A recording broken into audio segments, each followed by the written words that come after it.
Maharashtra polling కు count down మొదలైపోయింది. ప్రచార హోరు డబుల్ అయింది. ఇందులో మన పొలిటికల్ స్టార్స్ కూడా క్యూ ఎక్కువ కట్టారు. ప్రచారానికి జస్ట్ గంటల సమయం మాత్రమే ఉంది. అందుకే రెండు ప్రధాన కూటములు తమ బ్రహ్మాస్త్రాల్ని రంగంలోకి దించేశాయి. ఇందులో మెయిన్ రోల్ మన తెలుగోళ్లదే. పథకాల అమల్లోనూ ప్రజల మనసుల్ని గెలవడంలోనూ తెలంగాణ రోల్ మోడల్ అంటూ మహావికాస్ అఘాడీ నుంచి ఒకరు బరిలోకి దిగితే, ఛత్రపతి శివాజీ నడియాడిన నేలపై నుంచి చెప్తున్న మాయావతితోనే సనాతన ధర్మ పరిరక్షణ అంటూ మరొకరు రంగంలోకి దిగారు. మరి ఎవరి పంచ్ మహా ఓటర్లని ఆకట్టుకోబోతోంది?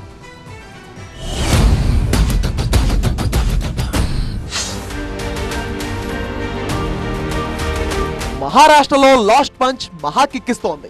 దేశంలోనే రిచెస్ట్ స్టేట్ లో రిచెస్ట్ నేతలతో రిచెస్ట్ ప్రచారంతో ప్రచార పర్వం మరింత ఊపందుకుంది. ఇప్పుడు మహారాష్ట్ర గడ్డపై మన తెలుగు నేతలు కూడా బిజీగా తిరుగుతున్నారు. బీజేపీ మహాయుతి, కాంగ్రెస్ మహావికాస్ అఘాడీ మధ్య నువ్వా నేనా అన్నట్టుగా ప్రచారం పరుగులు పెడుతోంది. సర్వే రిపోర్ట్లన్నీ వార్ వన్ సైడ్ ఉందని చెబుతూనే మహాయుతిపై మొగ్గు చూపుతున్నాయి. దీంతో 0.1% కూడా ఛాన్స్ తీసుకోకూడదని రెండు కూటములు భావిస్తున్నాయి. అందుకే తమ అమ్ముల పొదిలో ఉన్న బ్రహ్మాస్త్రాలన్నీ సంధిస్తూ ఓటర్లను ఆకట్టుకునే ప్రయత్నం చేస్తున్నాయి ఈ కూటములు. ఈ నెల 20వ తేదీనే పోలింగ్, అంటే ప్రచారానికి ఇంకా కొన్ని గంటలే మిగిలింది. ఈ నేపథ్యంలో ఇటు ఏపీ నుంచి deputy CM Pawan Kalyan already ప్రచార పర్వంలో దూసుకెళ్లిపోతున్నారు. పవన్ కళ్యాణ్ పాలజ్లో ప్రసిద్ధ వినాయక ఆలయంలో ప్రత్యేక పూజలు నిర్వహించి మహాయుతి కూటమి అభ్యర్థి శ్రీజయ చౌహాన్ కు మద్దతుగా ప్రచారం చేపట్టారు.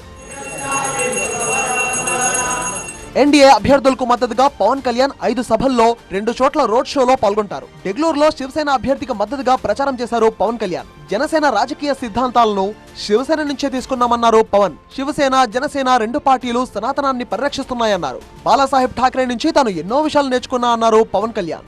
शिवसेना और जनसेना दोनों ही सनातन की रक्षा के लिए समर्पित सेनाएं हैं। जनसेना के साथ मूलभूत सिद्धांतों में से एक सिद्धांत प्रांतीय हित के जान में रखते हुए राष्ट्र हित की भावना, प्रांतीयवादाన్ని విస్మరించని జాతీయవాదం.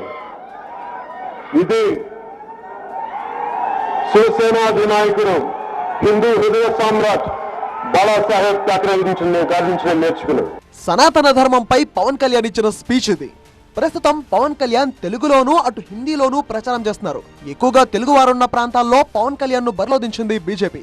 తెలుగు ప్రజల్లో పవన్ కళ్యాణ్ కు ఉన్న క్రేజ్ ను వాడుకొని అక్కడ బాగా ఓట్లు రాబట్టాలని బీజేపీ భావిస్తోంది. దీంతో పాటు తిరుమల లడ్డూ వివాదం సమయంలో సనాతన ధర్మం పరిరక్షణ కోసం ఆయన చేసిన వ్యాఖ్యలు దేశవ్యాప్తంగా వైరల్ అయ్యాయి. ఇది కూడా తమకు ప్లస్ అవుతుందని కమలనాథుల అంచనా.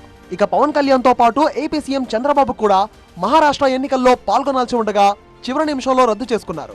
ఇక తెలంగాణ నుంచి మహారాష్ట్ర ఎన్నికల ప్రచారంలో మరోసారి తన మార్కెట్ ను చాటుకుంటున్నారు తెలంగాణ సీఎం రేవంత్ రెడ్డి. చంద్రపూర్ బహిరంగ సభలో ప్రసంగించారు ఆయన. మహారాష్ట్రలో మహావికాస్ అఘాడీ ప్రభుత్వాన్ని గెలిపిస్తే తెలంగాణ తరహాలోనే మహిళలకు ఉచిత బస్సు ప్రయాణం, స్థానికులకు ఉద్యోగాలు కల్పిస్తామన్నారు రేవంత్ రెడ్డి. మహారాష్ట్రలో ప్రజా తీర్పు షిండే, పవార్ కాలరాశారని, గుజరాత్ కు గులాములుగా మారారని విమర్శించారు రేవంత్ రెడ్డి.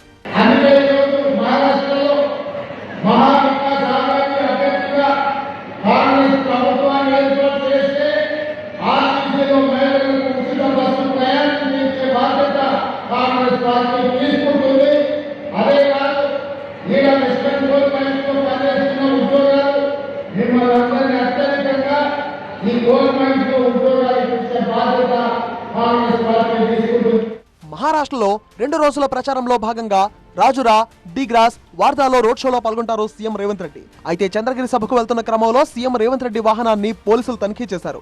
అయితే ఇది రొటీన్ లో భాగమే. క్యాంపెయినింగ్ క్లైమాక్స్ దశకు చేరుకున్న క్రమంలో మహారాష్ట్రకు దేశ నలుమూలల నుంచి లీడర్ల ఫ్లోటింగ్ పెరిగింది.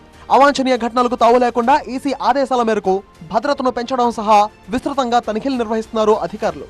సో ఇప్పుడు మరాఠా అడ్డాలో తెలుగు నేతల ప్రచారం హైలైట్ గా మారింది. భారీగా ఉన్న తెలుగు ఓటర్స్ ను ఆకట్టుకోవడం సహా హిందీ మాట్లాడుతూ మహారాష్ట్ర వాసులను సైతం అట్రాక్ట్ చేస్తున్నారు మనోళ్లు. మహారాష్ట్రలో తెలుగు మూలాలున్న ప్రజలు ఎక్కువ మంది ఉన్నారు. అదే సమయంలో ముంబై దేశ ఆర్థిక రాజధాని కావడంతో అన్ని ప్రాంతాల ప్రజలు అక్కడే ఉంటారు. అందుకే ఇతర రాష్ట్రాల నేతలు మహారాష్ట్ర ఎన్నికల్లో ప్రచారం చేస్తున్నారు. మహారాష్ట్ర అసెంబ్లీలో గెలవడం రెండు కూటములకు అత్యంత కీలకం. జాతీయ రాజకీయాల్లోనూ మహారాష్ట్ర ఎన్నికల ఫలితాలు కీలక మార్పులకు కారణమవుతున్నాయి అనే ప్రచారం జరుగుతోంది. ఇలాంటి సమయంలో ఎలాంటి చిన్న అవకాశాన్ని వదులుకోకూడదని తెలుగు ఓట్లను కైవసం చేసుకునేందుకు రెండు కూటములు తెలుగు నేతలను ఇప్పుడు రంగంలోకి దింపాయి.